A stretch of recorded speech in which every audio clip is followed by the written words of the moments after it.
नहाय खाए के साथ ही 4 दिनों तक चलने वाला छठ महाव्रत का प्रारंभ हो चुका है। इस अवसर पर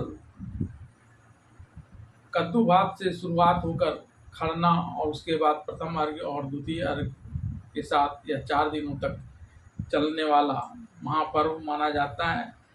इस अवसर पर पूजा करते हुए भगवान सूर्य देव तो दिख जाते हैं, लेकिन माता षष्ठी देवी नहीं दिखती हैं। लोगों में षष्ठी देवी को लेकर जानने की बड़ी इच्छा होती है कि माता षष्ठी देवी कौन है। तो आइए जानते हैं कौन है माता षष्ठी देवी और किस प्रकार से माता षष्ठी देवी का पूजने का यह छठ व्रत प्रारंभ हुआ। छठ पूजा में सूर्य देव के साथ ही उनकी बहन माने जाने वाली छठी मैया की भी पूजा की जाती है। छठी मैया को संतान, स्वास्थ्य और समृद्धि की देवी के रूप में पूजा जाता है। छठ पूजा से छठ मैया को लेकर जुड़ी हुई कई पौराणिक कथाएं हैं, जिनमें से एक है राजा प्रियव्रत और रानी मालिनी की कहानी। बहुत समय पहले एक राजा थे जिनका नाम प्रियव्रत था। प्रियव्रत स्वयंभू मनु के ज्येष्ठ पुत्र थे, जिन्होंने भगवान के कहने पर पृथ्वी का शासन संभाला था।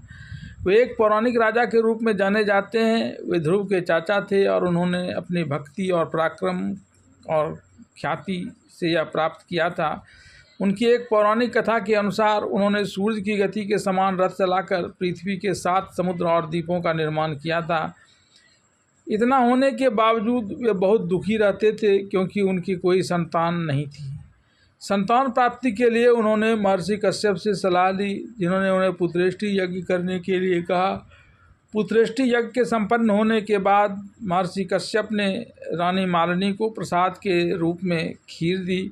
इस प्रसाद के प्रभाव से रानी गर्भवती हुई, लेकिन जब उस बच्चे का जन्म हुआ तो वहाँ हाहाकार मच गया, क्योंकि वह बच्चा मृत पैदा हुआ था।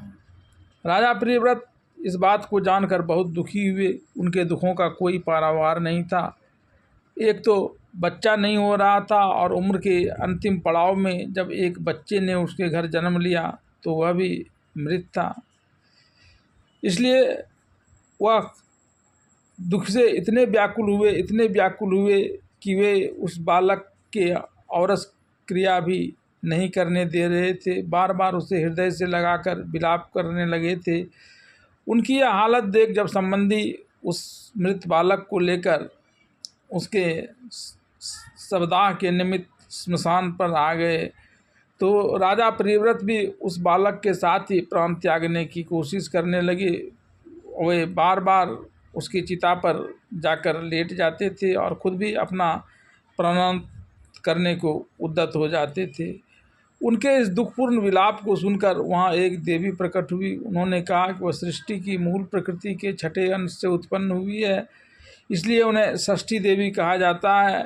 षष्ठी देवी ने राजा से कहा कि वह उनकी पूजा करे और लोगों को भी इसके लिए प्रेरित करे। राजा ने देवी षष्ठी का व्रत किया, जिसके बाद उनके पुत्र को जीवन दान मिल गया और राजा को पुत्र रत्न की प्राप्ति हुई। इस घटना के बाद से हर साल षष्ठी तिथि को छठी मैया की पूजा की जाने लगी, जो बाद में लोक आस्था का महापर्व बन गया।